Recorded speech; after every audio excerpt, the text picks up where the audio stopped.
மிகச்சிறந்த போர் விமானமாக அமெரிக்காவின் B-2 விமானம் கருதப்படுகிறது. மொத்தம் 172 அடி அகலம், 69 அடி நீளமுடைய இந்த விமானத்தை ரேடாரில் கூட கண்டறிய முடியாது.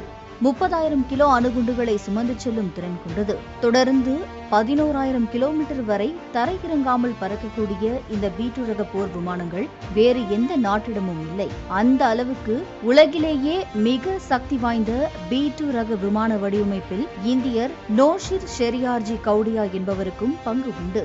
சமீபத்தில் ஈரான் மீது B-2 ரக விமானம் தாக்குதல் நடத்திய நிலையில் தற்போது அவரை பற்றிய தகவல்கள் மீண்டும் பேசு பொருளாக மாறியிருக்கின்றன.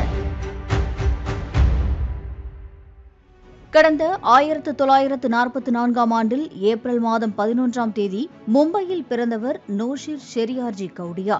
பார்சி குடும்பத்தில் பிறந்த கவுடியா சிறு வயதிலேயே மிகவும் புத்திசாலி குழந்தையாக இருந்துள்ளார். இதனால் தனது 15 வயதிலேயே PhD பட்டத்துக்கு நிகரான பட்டம் பெற்றுள்ளார். அதன் பிறகு 19வது வயதில் ஏரோநாட்டிக்கல் இன்ஜினியரிங் படிப்பதற்காக அமெரிக்காவுக்கு சென்றார். அதைத் தொடர்ந்து வெர்ஜீனியாவில் உள்ள நார்த்ராப் என்ற நிறுவனத்தில் பணியில் சேர்ந்தார்.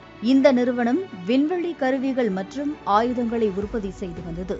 அங்குதான் B-2 விமான வடிவமைப்பில் கவுடியா ஈடுபட்டுள்ளார். குறிப்பாக B-2 விமானத்தின் உந்து சக்தி பிரிவுக்கு இவர் உதவியுள்ளார். அதன் பின்னர் நார்த்ராப் நிறுவனத்திலிருந்து விலகி சொந்தமாக பாதுகாப்பு ஆலோசனை நிறுவனத்தை தொடங்கியுள்ளார். அதைத் தொடர்ந்து லாஸ் அலமோஸில் அமெரிக்க உளவு நிறுவனம் CIA விமானங்கள் மற்றும் அணு ஆயுதங்கள் குறித்து ஆலோசனைகளை வழங்கியுள்ளார். அதையடுத்து 1999ஆம் ஆண்டு தனது நிறுவனத்தை விரிவுபடுத்த நினைத்த கவுடியா அதற்கான திட்டங்களை செயல்படுத்த நிறைய பணம் தேவைப்பட்டதால் வெளிநாடுகளிலிருந்து வாடிக்கையாளர்களை தேடினார். அப்போதுதான் கவுடியாவுக்கு சீனாவுடன் தொடர்பு ஏற்பட்டது. அதைத் தொடர்ந்து 3 முறை சீனாவுக்கு சென்று வந்த கவுடியா B-2 விமானத்துக்கு பயன்படுத்தும் உந்து சக்தி பற்றிய தகவல்களை வழங்கியுள்ளார். அந்த தகவல்களை வைத்து ரேடாரில் சிக்காத போர் விமான தயாரிப்பில் சீனா ஈடுபட்டது. அப்போது கவுடியாவுக்கு $1,10,000 அமெரிக்க சீனா வழங்கியதாக கூறப்படுகிறது. பின்னர் அடுத்த சில ஆண்டுகளில் அமெரிக்காவின் B-2 விமானத்தைப் போலவே சீன விமான தளங்களில் போர் விமானங்கள் நிறுத்தி வைக்கப்பட்டிருந்ததை செயற்கைக்கோள் புகைப்படம் எடுத்து காட்டின. இது அமெரிக்காவுக்கு பெரும் அதிர்ச்சியை ஏற்படுத்தியது. அதன்பின் உஷாரான அமெரிக்க புலனாய்வு அமைப்பான FBI ஹவாயில் தங்கியிருந்த கவுடியாவை கடந்த 2005ஆம் ஆண்டு அக்டோபர் மாதம் 26ஆம் தேதி கைது செய்தது.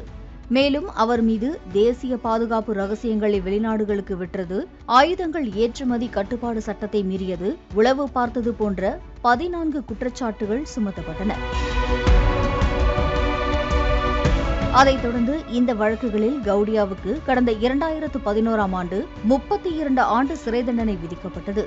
தற்போது 81 வயதாகும் கவுடியா அமெரிக்காவின் கொலராடோவின் ஃப்ளாரன்ஸ் சிறையில் தண்டனை அனுபவித்து வருகிறார் என்பது குறிப்பிடத்தக்கது.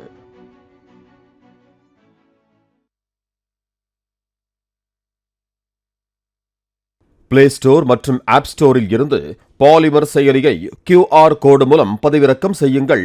செய்திகளை உடனுக்குடன் பெறுங்கள்.